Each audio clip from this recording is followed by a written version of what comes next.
All right, welcome back to another wonderful geometry lesson. What we are going to be doing is jumping into chapter 5, but we're actually going to be skipping a bunch of sections and we're going to be going out of order. So let's jump right into this. What we are doing now is 5.3 and 5.4. Even though those are two lessons, I'm going to be combining them into one lesson and then we'll just have a day where we just do practice on this content. Okay. So what these lessons are called are points of concurrency. So points of concurrency, that's right here. I'm just going to write POC, okay? A point of concurrency is a point where three or more lines intersect.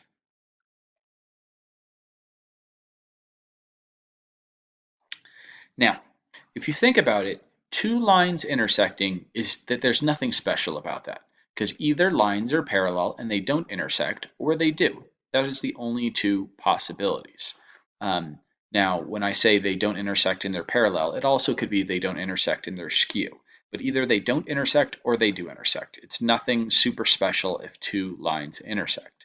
Now, when you start looking at three or more lines, it is very, very, very uncommon for three lines to intersect at the same exact point. Most times you would have two lines intersecting at a point, and then you'd have another line, and you can see that all three lines do not intersect at the same point. Here's a point where two of them intersect, here is a point where two of them intersect, here is a point where two of them intersect, but there's not a point where all three lines go through. If you go over and have three or more lines intersecting at one point, that's pretty special. Okay, so when we're talking about something called points of concurrency, that's not points of congruency, but points of concurrency, as I said, it's pretty special if you go over and have a point of concurrency, because it's not very likely that you would have three lines intersecting in the same point as it does here. Most times it would be like this, where two of them intersect, but there's not a single point where all of them intersect. So let's go ahead and keep cranking through this. What we're going to do is we're going to be talking about these different aspects of some stuff you can draw on a triangle. One of them is an angle bisector. That is very obvious. If you know what an angle bisector is. If you had a triangle, an angle bisector, there is nothing really all that special other than the fact that your angle is bisected, meaning those two angles would be congruent.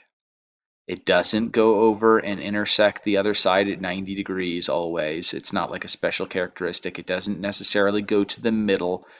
All you know about angle bisectors is that it bisects the angle. You end up with two congruent angles. Okay, so an angle bisector is a ray that cuts an angle into two congruent angles. That is what an angle bisector is. Now, if we went over and drew a triangle, say here is the triangle, and we drew all of the angle bisectors. If you drew this angle bisector very carefully, it would be like something like this. If you drew this angle bisector really carefully, it'd be right about there. So that would be an angle bisector. If you drew one more angle bisector, if you drew one more angle bisector, there's something special here. Notice that they all intersect at that same exact point. If you draw angle bisectors on all of the angles of a triangle, they will all intersect at the same exact point. That is called a point of concurrency. The point of concurrency of the angle bisectors is called the incenter. A lot of this chapter is just memorization. The incenter is a point equidistant from the sides.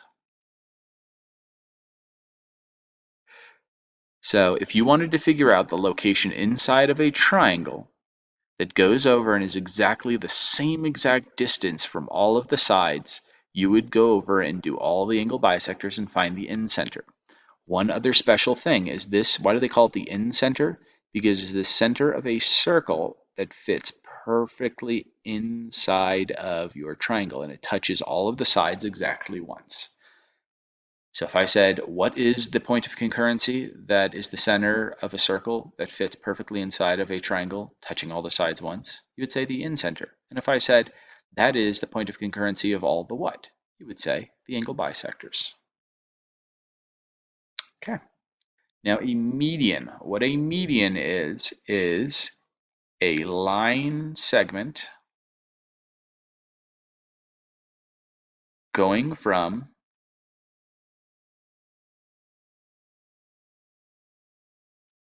the vertex to the opposite side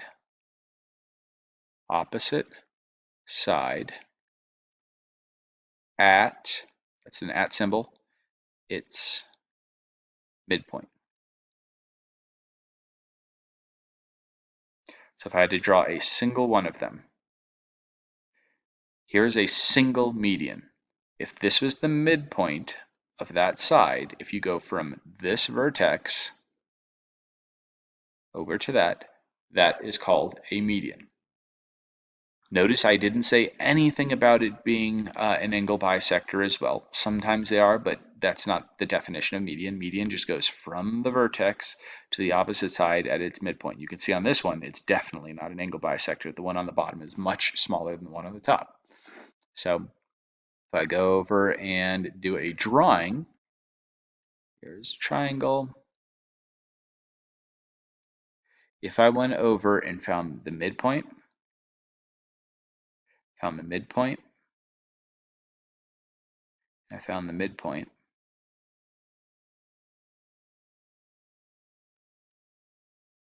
here is a median. It goes from the vertex to the opposite side at its midpoint. Here is a median. It goes from vertex to the opposite side of the midpoint. And here's another one. Whoa, what do you notice about all the medians? All medians intersect at the same point. That point is called the point of concurrency. Okay, the point of concurrency of the medians is called the centroid. Okay. Now, what the centroid is the balancing point.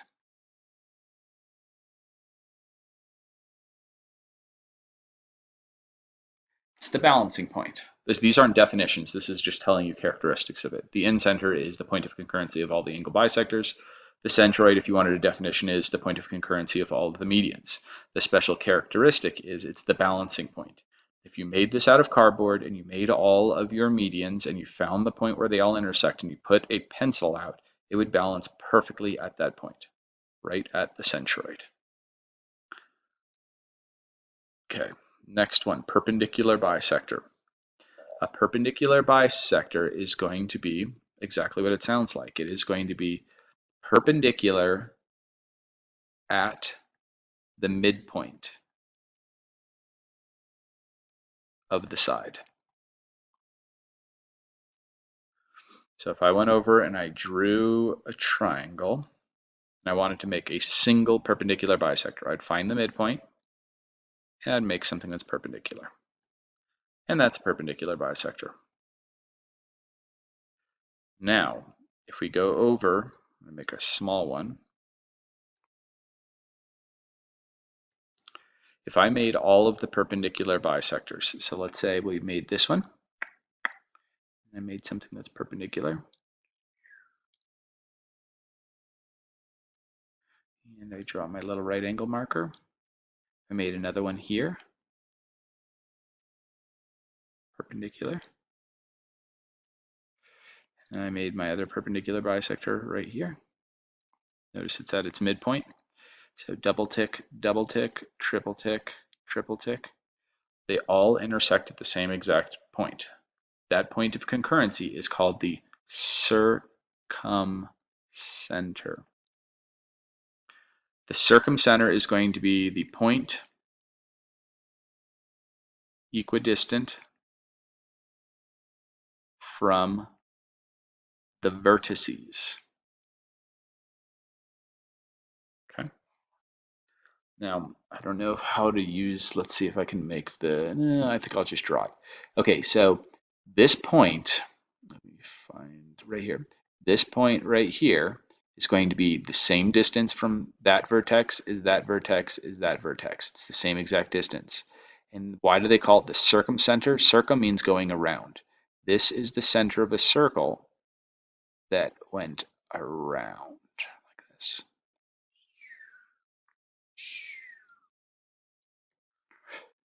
So if you ever wanted to find a point that was the same distance from all the vertices, or you wanted to find the point where you can make a circle that has every single point on all the vertices would be on the circle, that would be your circumcenter. Okay, we have one last one, and that's called the altitude. The altitude goes from vertex to opposite side at the or at a 90-degree angle. This is really handy when you're going over and trying to find the area of a triangle. So you go from a vertex straight down at 90 degrees. Notice it doesn't go to the midpoint on this one. You could also go over and do another one. Sometimes the altitudes fall outside, so I would have to go like that. That'd be another altitude, and so on. So I'm just going to quickly show you. Let's see. Do it like this. If here's my triangle and I wanted to make an altitude, it'd go from here straight down at 90 degrees. Go from here straight to the other side at 90 degrees. Go from here straight over at 90 degrees. Notice once again, 3 lines are intersecting, so that's called a point of concurrency. This one is called the orthocenter. And there's nothing super special. Meaning it's not the center of a circle that's on the inside or the circle of the center that's on the outside always, or the balancing point. In this case, since I made an equilateral triangle, it is, but that's not always the case. The reason why we talk about the orthocenter is because it's still weird that 3 lines intersect at the same point. Okay, so that's pretty much it. If you can memorize all those things, like altitude is orthocenter, perpendicular bisector is circumcenter, median is the median of a road is in the center, so centroid. The angle bisectors come together to be the incenter. You know that's the center of a circle on the inside. If you put all these into flashcards, you would be in really good shape. Basically, that is all of what we are talking about in these 2 sections. One more thing though, let's do the key concepts. It says the point that is equidistant from the vertices is called that would be the circumcenter. It is the point of concurrency of all the perpendicular bisectors. The point that is equidistant from the sides is called the incenter. And is the point of concurrency of all of the angle bisectors. Let's say you forgot which one is which. Okay, well, if you just made a triangle that's not equilaterals, like one of these wonky looking like this, and you just quickly made a bunch of angle bisectors, does that look like the center of a circle that fits nicely on the inside, or one that fits on the outside that touches all the vertices? It's definitely the inside. That's why we know the angle bisectors is the incenter. If you did the same thing and did a bunch of perpendicular bisectors, oh, that looks a lot like the center of a circle that would go on the outside, circumventing it, going around it, rather than being on the inside. It's important if you ever just make a equilateral triangle, it turns out that angle bisectors are perpendicular bisectors, are altitudes, are, so this point would be the center of a circle on the inside and on the outside. So it's really important that you don't make an equilateral triangle if you're taking a test and trying to remember which one was which. So let's go ahead and move on. If we're looking at a problem like this, and it shows a bunch of angle bisectors, and then it says GE, this right here, is 2x minus 7, And GF is x plus 4. This is really weird because they have angle bisectors, but then they have this perpendicular thing. The reason why they're doing the perpendicular thing, when we talk about the distance a point is from a line, that is going to the line at 90 degrees. Because otherwise, if you didn't say that's what we're talking about is the distance from a side, it could be like all of these. So all they're doing here is saying this is the distance to the side AC. This is the distance to the side, let's see, AB, and this is the distance to the other one. Now let's try to remember this. This is a bunch of angle bisectors. Angle bisectors come together to do the incenter. Incenter is equidistant from the sides.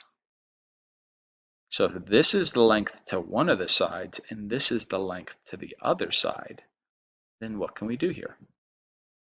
Well, since those lengths, the distances are the same, then we could say 2x minus 7 equals x plus 4. Minus x is x, plus 7 is 11. So x equals 11, and if you wanted to know what the length was, you would just substitute it in. 22 minus 7 is 15. So the real answer is 15, because notice it's asking what GD is. G going to D. That distance is the same as this distance is the same as that distance. All right, let's look at another one. This one is a bunch of angle bisectors again. Angle bisectors have the incenter. The incenter is the same distance from the sides, which means that this distance must be equal to that distance, which means equal to that distance. They all have to be the same. They say that QN, the distance to one side is 5x plus 36. They tell you QM is 2x plus 51. So 51. Now, since we know the incenter is the same distance from the sides, we can set that equal to that. 5x plus 36 must equal 2x plus 51. When I subtract 2x and subtract 2x, you get 3x equals, when I subtract 36 and I subtract 36, I believe that's 15. Yeah, it's 15. And then you would get x equals 5. Now, since they want to know what QO is, meaning the distance to the side, we could just substitute that back in. 5 times 5 plus 36, 25 plus 36, and that gives us 61. Okay, now that was a bunch of work with the incenters, the distance to the sides, all of the angle bisectors. Let's move on to something else here. This one is a little bit trickier. This one is talking about what are the coordinates of the circumcenter. Circumcenter, if we look back, was our perpendicular bisectors. So what we need to do here is we need to figure out what are all the perpendicular bisectors. If I went over and I made a coordinate plane, here's our coordinate plane, and I put a point at 0, 0, I put a point at 0, 1, 2, 3, 4, 5, 6, it's a point, and then this one is supposed to be 4, 0, 1, 2, 3, 4. So there's our triangle.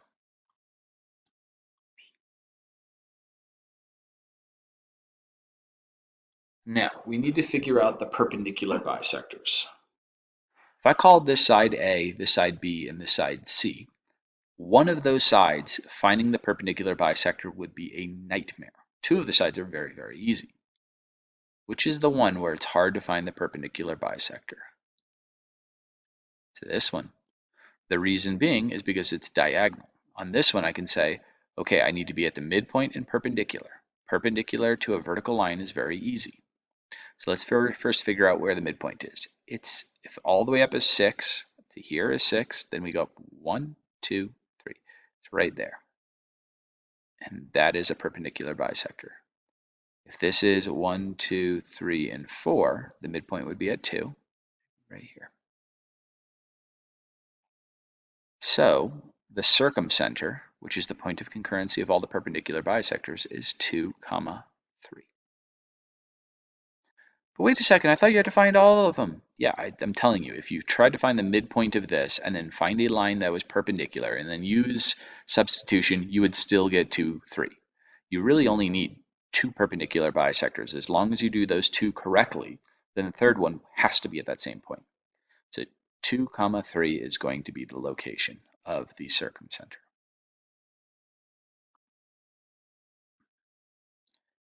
Let's see. A man is trying to build the biggest possible circular pool in a triangle piece of land.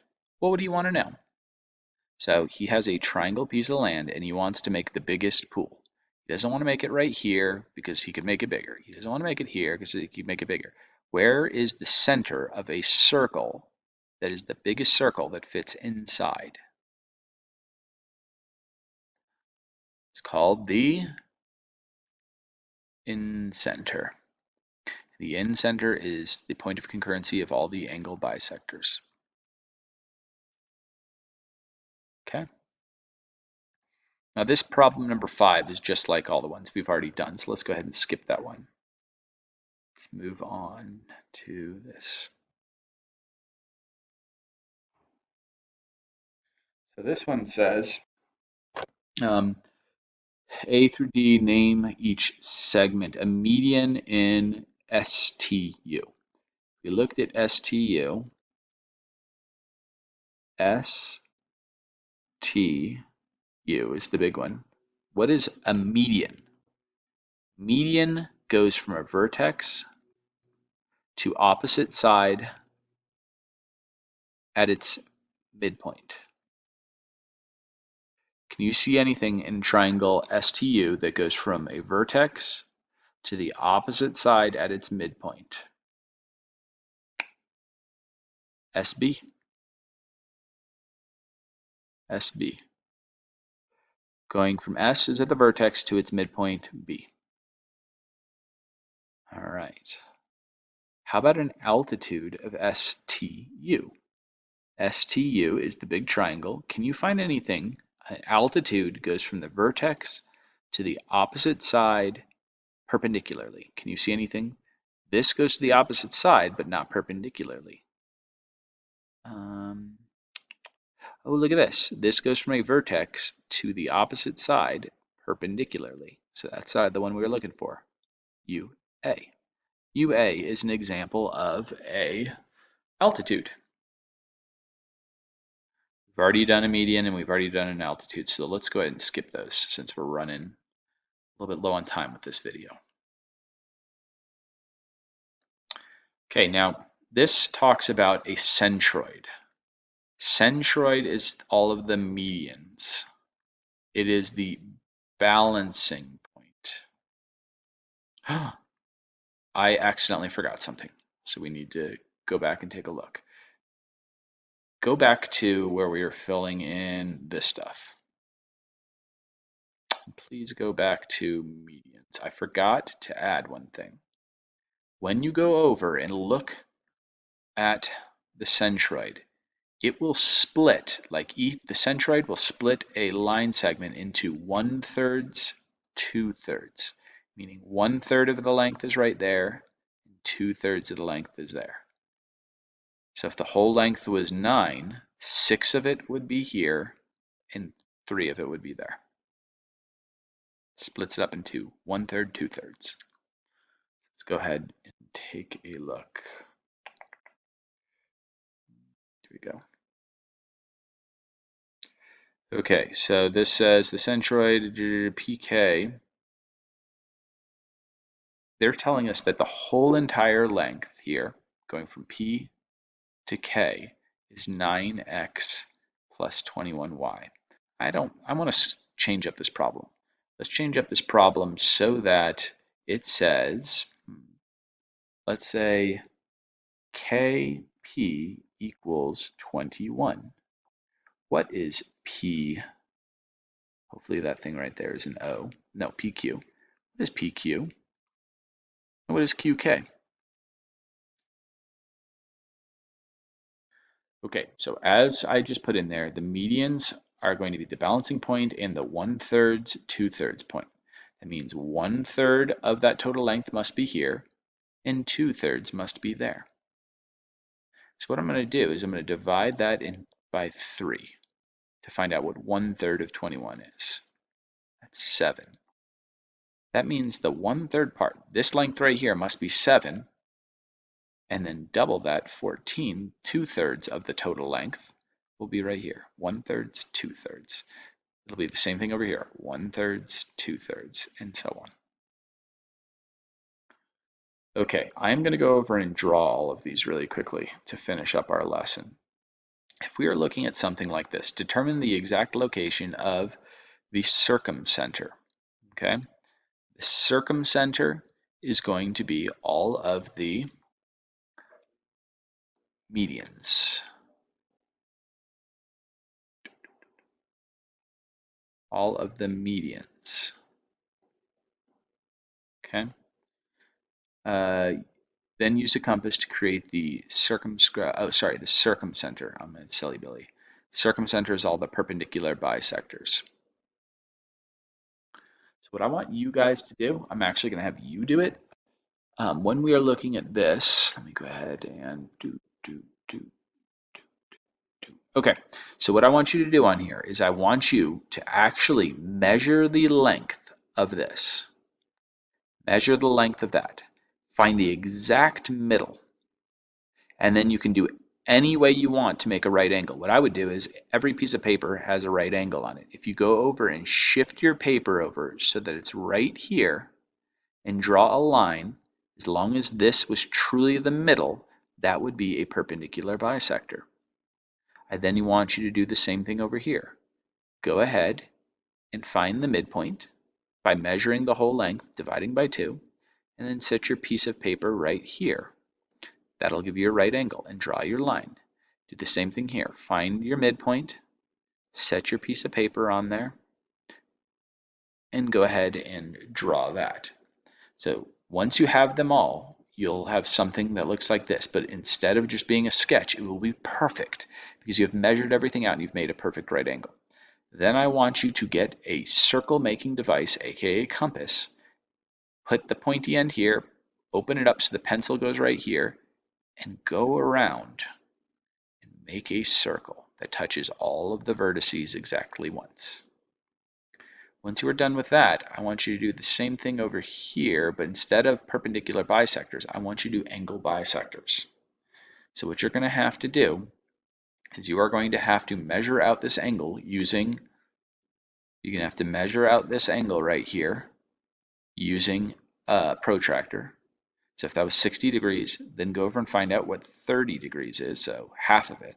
But I don't know if this is actually 60 degrees. You guys are going to measure it, and then make your angle bisector. Another way you can do this is fold right here and then fold it over so that this side sits perfectly on that side, and then crease it down. And then do the same exact thing. Fold perfectly so that this side is on this on top of there when you fold it over. And when you have all those done, you will have, I will draw it for you. So let's say that was a perfect angle bisector. And then this was a perfect angle bisector. I don't know if it actually is. And this one was a perfect angle bisector. It is. And then I would want you guys to go over and get your compass, put the pointy end right here, open it up so it goes to there, and draw your circle. And it should fit perfectly inside here. Okay. Let's see, so I don't know if I can, yeah, it's way too hard for me to do here. Anyways, so those I want you to do, once again, the perpendicular bisectors, then I want you to do the angle bisectors. Once you have all of them, go ahead and make your circle that is on the inside for the incenter, which is the angle bisectors. And then I want you to have a circle on the outside. So you will have your, say this is what it was, you would have your perpendicular bisector, but it's got to be perfect. If you don't do it perfect, it doesn't come out right. Perpendicular bisector, perpendicular bisector, perpendicular bisector. Open up your compass to here and then go around, and it should make a circle that touches all the sides perfectly once. All right, I hope that made sense. Come to class with questions.